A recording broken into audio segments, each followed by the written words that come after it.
So good morning, everyone. Do you ever have that feeling that you're sometimes the square peg in the round hole? So the lead singer in a sea of GEOINTers, I feel just incredibly blessed to be able to offer just a few insights. It truly is my honor to speak to you today. I'd like to thank GEOINT 2020 Symposium Conference organizers, the U.S. Geospatial Intelligence Foundation, Robert, Rhonda, I enjoyed virtual Rhonda, fantastic. And also my good friend and fellow director, Bob Sharp. Congratulations, Bob, on just a spectacular conference this week. I also want to thank my very, very good friend and mentor, the Honorable Sue Gordon. I would tell you that I think we all believe that more Gordons in the United States is a good thing for our nation, so congratulations to you and Jim, Sue. So this morning, PDD&I Dixon talked about our intelligence community. She talked about integration. She talked about breaking down barriers. She talked about the outcomes and the successes that we're achieving. You're going to learn in just a little bit after me from the Honorable Ron Moultrie about how do we build an intelligence foundation to maintain our strategic advantage as a nation for the future. So we're learning a lot this week about the potential for GEOINT to deliver predictive insights for global security. What I'd like to discuss today is how we can work together to make sure those insights get to the customers who need them most securely in today's strategic environment. I'll do that by talking about 3 C's. I see shaping the current information by complexity, by critical systems, and certainly by collaboration. So to address complexity of the current environment, let's first briefly look at the changes that have taken place over the past decade. In 2011, General Keith Alexander, my former boss and the first commander of USCYBERCOM and former director of the National Security Agency, addressed this symposium and provided some statistics I'm sure at that time were quite eye-opening. He reflected on the complexity of the cyber environment in 2011. What did he say? He said that 30% of the world's population had access to the internet. Today, it's nearly 60%. In 2011, it was estimated by the 2015 there would be twice as many internet devices as if there would be people in the world. Today, it's estimated that there are 4 interconnected devices for every person on the planet. By 2025, the number is going to be closer to 10. In 2011, cyber theft of intellectual property cost the United States billions of dollars. Today, that cost is well over the trillions. Today, our adversaries are operating with a scope, scale, and sophistication unlike any we've seen before. Their tactics and tradecraft have evolved far beyond blind spear phishing or guessing weak passwords as they carry out supply chain attacks, socially engineered ransomware campaigns, and wide-scale exploitation of zero-day vulnerabilities. Let's go back to 2021, just a year ago. What did we see? We saw SolarWinds, Microsoft Hafnium, Colonial Pipeline, JBS Kaseya. We saw supply chain, zero-day attacks, and we saw ransomware. All in what I would say is a pivotal year for our nation. These malicious cyber actors use common anonymization platforms, generalized toolkits, and open source capabilities. Anything that makes it more difficult for network defenders to detect and attribute their activity. Complexity applies not only to the ways in which the malicious activities are directed at our critical systems and networks, but also to who those malicious actors are. Traditional nation-state actors such as China, Russia, Iran, and North Korea have joined in the cyber domain and joined by lone hackers, criminal gangs, and cartels who operate for profit. Many of these cyber criminals are state-tolerated, safely operating from foreign territory so long as their actions remain directed away from the networks of their host country. No matter how good we are, these challenges will endure. We must redouble our efforts and continue to adapt, innovate, and sharpen our competitive edge in this evolving space. Today, as I've said before, cybersecurity Cybersecurity is national security. We want all the great work and the GeoInsights to reach customers securely. But it will take a whole of government and a whole of society strategy to gain the competitive advantage in this environment. Now, I serve as the national manager for national security systems, the systems that contain classified information or are otherwise critical to military or intelligence operations. National security systems are under threat, and what we've been doing to secure them in the past isn't sufficient. Threats to NSS are growing in both frequency and complexity. As long as NSS owners are taking disjointed and non-uniform approaches to cybersecurity, all national security systems will continue to be under increased risk. A robust, layered, and consistent cybersecurity posture built on the latest technologies and practices, supported by a team of experts, and best defended are our most valuable assets. In January, the President signed the National Security Memorandum, National Security Memorandum 8, improving the cybersecurity of national security, Department of Defense, and intelligence community systems to modernize policies for safeguarding national security systems. We have a unique opportunity to gather input that will increase our visibility of NSS and help us modernize cybersecurity solutions across the US government. We're going to do this by adopting zero-trust architectures and cloud technologies, increasing multi-factor authentications, collecting and retaining logs, ensuring the latest algorithms are used for both data in transit and data at rest encryption, ensuring only approved standards and protocols are deployed. Modernizing our policies and authorities is a key piece of our NSA strategy. NSA received additional authorities to better protect the defense industrial base in 2020. We've made a major impact in this space. I see an even greater opportunity with NSM 8 to strengthen our defenses and prevent compromises from our adversaries. Securing our national security systems is critical to delivering GeoINT insights. A consistent and modern security posture across the global national security systems community ensures the warfighter has actionable and timely overhead and geospecific information in theater. Securing national security systems ensures the crucial mission components, such as ground terminals, remain available. Systems that are configured and secured properly maintain information integrity for delivery for global customers. What about critical systems? From a GeoINT perspective, let's look at the critical systems we need to protect.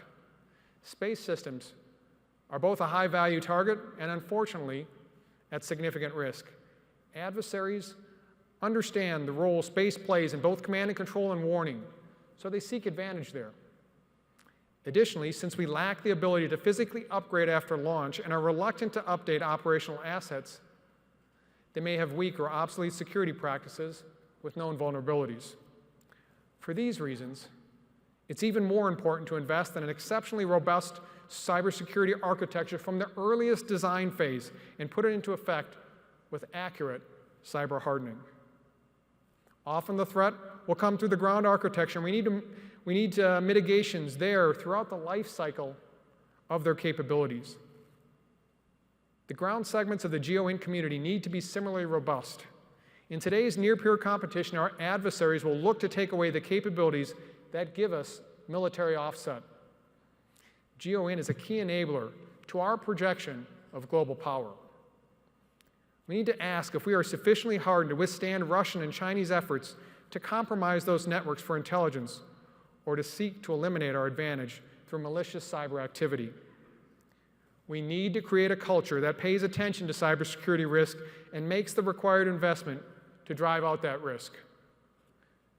System owners need to take directed, uniform approaches to cybersecurity to reduce risks to all of those critical systems. A robust and consistent cybersecurity posture built on the latest technologies and practices, supported by a team of experts, will defend our most valuable assets. The final C, collaboration.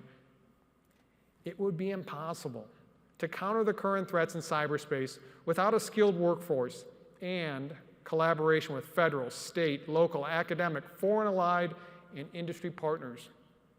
US Cyber Command and NSA work to identify and counter adversarial threats, and we empower our partners to mitigate these threats through extensive information sharing. Our goal is to be a force multiplier by sharing what we know to strengthen networks at scale in partnership with the private sector and our allies across the globe. At the core of NSA's collaboration and information sharing effort is the NSA Cybersecurity Collaboration Center. The center was created to partner with cybersecurity companies to better understand vulnerabilities to critical DoD, defense industrial base, and national security systems. We work jointly to develop mitigation guidance and protect against the most sophisticated threats. The center also allows us to rapidly communicate with industry partners like the DIB to spread key mitigation guidance to both the public and the private sectors. Constant analytic exchange with our industry partners, like those happening at the center, help us to build a more complete picture of the ever-evolving cyber threat in real time. These conversations need to be happening every day, not just in times of crisis. The direct connection of experts on both sides yields incredible results. Now, NSA also produces timely and actionable cybersecurity guidance and mitigations on a regular basis, with more than 50 product releases in the past 2 years. We partnered with CISA and FBI to release a joint cybersecurity advisory on Russian state-sponsored cyber threats targeting U.S. clear defense contractor networks. These actors were attempting to obtain sensitive data about U.S. defense and intelligence programs and capabilities. In this advisory, we highlighted actions that can be taken to help protect against Russian state-sponsored malicious cyber activity. We also worked with CISA, the FBI, and the U.S. Secret Service to release an advisory on Conti, cyber threat actors, noting that Conti ransomware attacks against the U.S. and international organizations remains active and have risen to more than 1,000 over the past year. In this advisory, we provide guidance on immediate actions that can be taken to protect against Conti ransomware. By sharing advisories with attribution, we help our customers, such as defense industrial base companies and NSS and DoD network defenders, prioritize patching and mitigation efforts against the most current threats. We also produce cybersecurity guidance that helps net defenders harden systems. Last month, we released a technical report on network infrastructure security, which focuses on the design and configuration that protect against common vulnerabilities. Now, US Cyber Command has likewise invested several key efforts to build relationship with industry and academia, as well as with state and local governments. We stood up Dreamport as a way for US Cybercom to partner with the US defense industrial base companies. Dreamport supports small DIB businesses by identifying areas of risk and vulnerability through open information sharing. It also develops new tools and capabilities in concert with industry for defensive cyber teams. Dreamport worked with NSA, DISA, academia, and industry to establish DoD's unclassified Zero Trust Demonstration Laboratory and Testbed. Dreamport continually accelerates the art of the possible, discovers and validates solutions to cyber challenges, and infuses real-time cybersecurity skills in the most relevant context possible. US Cyber Command also partners exclusively with academia to help cultivate the next generation of cybersecurity experts. US Cybercom's academic engagement network has partnered with 95 institutions so far this year. US Cybercom has also stood up a key information sharing platform, which we call the Cyber 9 Line, the proactive sharing of cyber threats with the National Guard in all 50 states, 3 territories, and the District of Columbia. Now, looking back to GEOINT 2011, General Alexander anticipated that vulnerabilities would increase for the national security systems and other critical systems. He discussed the pilot programs he was establishing for working with private industry to help anticipate and address these problems. We are seeing the fruits of his labor play out today in these collaborative, whole-of-nation efforts. So today, the rate of change in cyberspace has been tremendous over the last decade, and the scope, scale, and sophistication of our adversaries continues to grow at an alarming rate. But cybersecurity is a team sport. No single entity, organization, or individual has the visibility into all networks at all levels. It takes all of us working together to create the type of comprehensive layered defense needed to successfully confront today's cybersecurity challenges and get critical, foundational, GEOINT insights to our customers securely. We're all here with one overarching goal, even the square peg, to secure our future. As threats evolve, so must we. We have to be agile, we have to be skilled, and we must remain ahead of the curve. Thank you very much.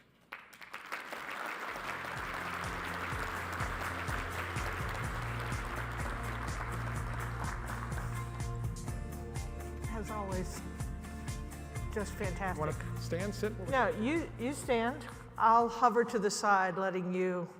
Is that your theme song, by the way? It was pretty cool. I have many theme songs, but today, my theme song is I get to be here with you.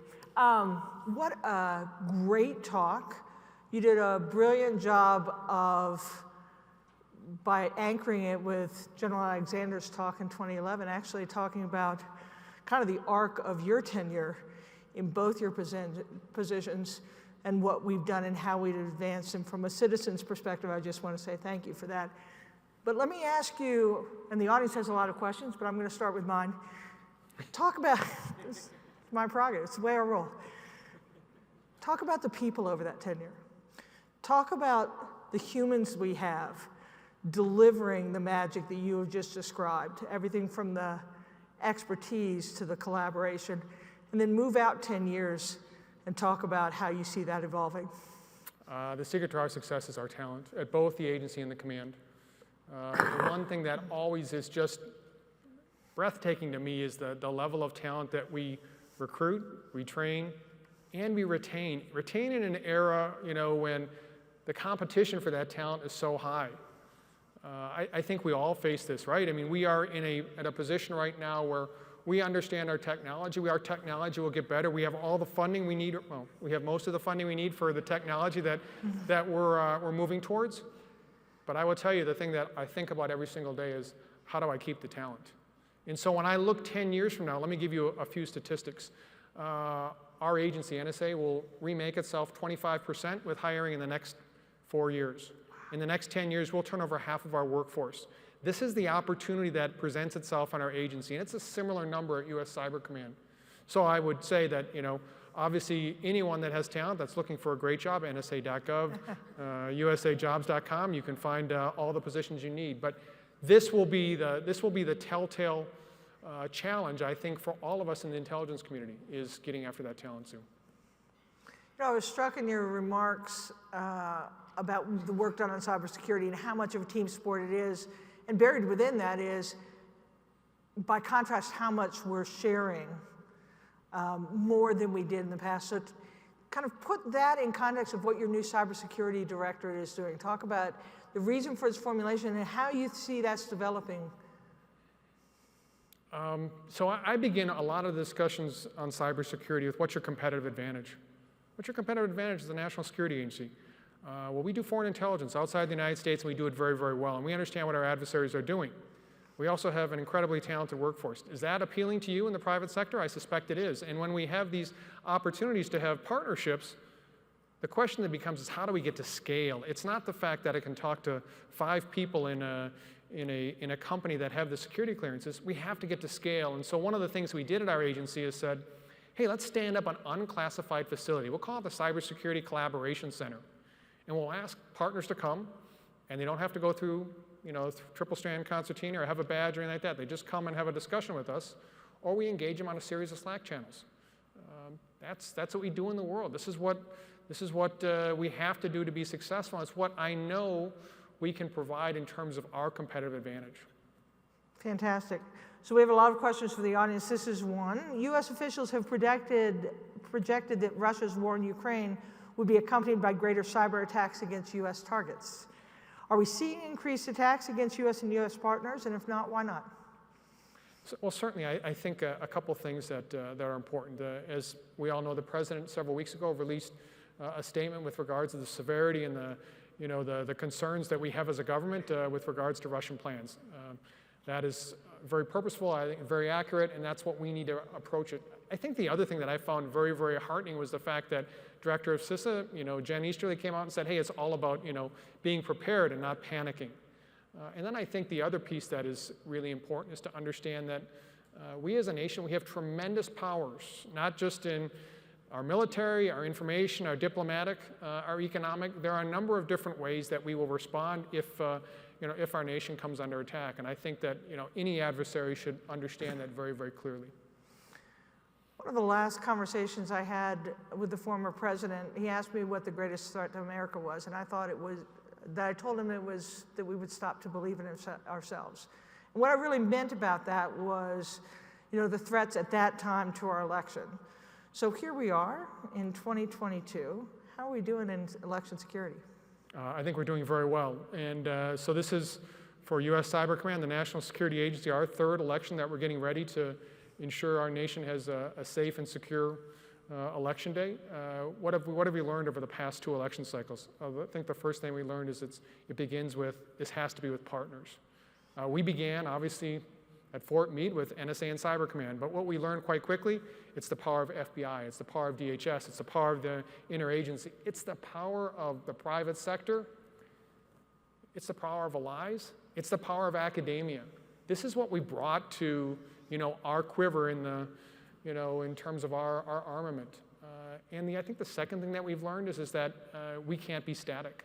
Whether or not it's sharing information, whether or not it's working with social media companies, whether or not it's doing hunt forward operations in a number of different countries, it's about action. And at Cyber Command and NSA, we talk about persistent engagement. That's the foundational piece that we look at as we think about security of our nation's election less than 200 days away.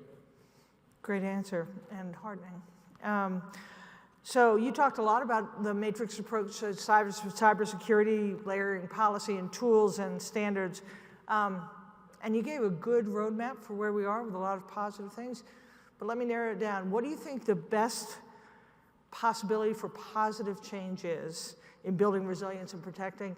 And then, I know this is something we don't like to talk about, but where do you think the greatest sticking point is? Where's the greatest challenge? So most positive, and where we need to do the most work. I think the most positive thing that I have seen over the past year plus, and you heard me talk about 2021 being really an inflection point for our nation in cybersecurity. I think the positive thing is the realization within our government, within our nation, that really is, I termed it cybersecurity as national security, that we have to change. We have to change, and we can't approach it in the way we've done it before.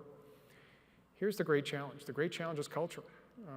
I talk about it in our department, in the Department of Defense. How do we make sure that cybersecurity is a readiness issue, that we don't talk about it as an add-on, or we think about it later on after we've been through a complete acquisition cycle, but we think about it at the beginning. We have an intelligence community today. We have the private sector that delivers incredible insights on what our adversaries are doing. We should leverage those insights, and we should make sure it's on the front end, not the back end of what we're doing. Okay, last question, and I don't think it was a plant by the gentleman who introduced you, but how do you see cloud affecting the mission for us and our U.S. advisors? I'm sorry, I missed the... How do you see the cloud? How do I see the cloud? I see the cloud every affecting single day. our mission. Affecting our mission for the U.S. and our adversaries. Yeah, I mean, so, I would tell you, as we take a look at what goes on and what we need to be able to do in any of our components within the IC, with any of the combatant commands, the first thing we're talking about is normally data. And how do we be able to exercise and leverage that data? I can't leverage that data today without the cloud capabilities that we need to have. And we're moving fast in this realm, not only our own efforts in cloud, but with a series of private sector partners. The next thing I talk about is, how do I secure that information in the cloud? We don't often talk about that, but this is the area that I think a lot about is, okay, so when that data goes into the cloud, I have a responsibility to make sure that it remains secure.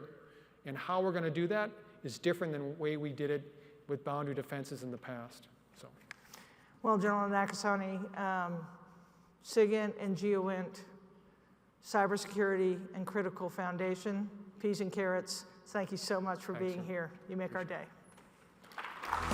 Great. Thanks, Lauren. Brilliant.